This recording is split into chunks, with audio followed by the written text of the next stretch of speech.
మనిషి జీవితంలో పరుగు పందెం. ఈ పందెం దేనితోనో తెలుసా? ఎవరితోనో మన శత్రువులతో కాదు, కాంపిటీటర్స్‌తో కాదు, సొసైటీతో కాదు, ప్రపంచంతో కాదు. మన పరుగు పందెం, మన కాంపిటీషన్ మొత్తం మన టైంతో, మనకున్న లిమిటెడ్ టైంతో.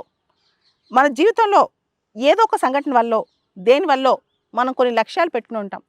దాన్ని నెరవేర్చుకోవాలని పరిగెడుతూ ఉంటాం. దానికోసం మన శక్తియుక్తులన్నీ పెట్టేస్తాం.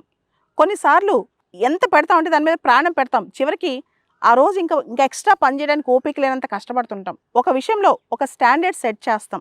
ఎందుకో తెలుసా? ప్రతి మనిషికి తెలుసు తన కాలం చాలా లిమిటెడ్. అన్లిమిటెడ్ టైం ఫ్రేమ్ ఎవరికి లేదు. లైఫ్ ఇన్ఫినిట్గా ఎవరికి ఉండదు. మనందరికీ కూడా 70 సంవత్సరాలు, 80 సంవత్సరాలు, 90 సంవత్సరాలు, 60 సంవత్సరాలు ఇదే జీవితకాలం. ఇది మనకు తెలుసు కాబట్టే ఒక పందెంలో మనం పరిగెడుతుంటాం. స్టాన్ఫర్డ్ కమెన్స్మెంట్ స్పీచ్లో స్టీవ్ జాబ్స్ ఒక మాట అంటారు 2005లో. ప్రతి మనిషి ఒక విషయం తెలుసుకుంటే అసలు దేనికి భయపడ్డు, ఏ ఫెయిల్యూర్కి భయపడ్డు. ఏంటో తెలుసా? మనందరం ఏదో ఒక రోజు ఈ భూమిని వదిలేసి వెళ్ళిపోవాల్సిందే. అన్నీ వదిలేసి వెళ్ళిపోయినప్పుడు మన పోటీలో మనం దేనికి భయపడతాం? ఫెయిల్యూర్కి ఎందుకు భయపడతాం? ఏది కోల్పోద్దని భయపడతాం? అలాంటప్పుడు మొండి ధైర్యంతో మనిషి పనిచేయచ్చు కదా, పోరాటంతో మనిషి పనిచేయచ్చు కదా.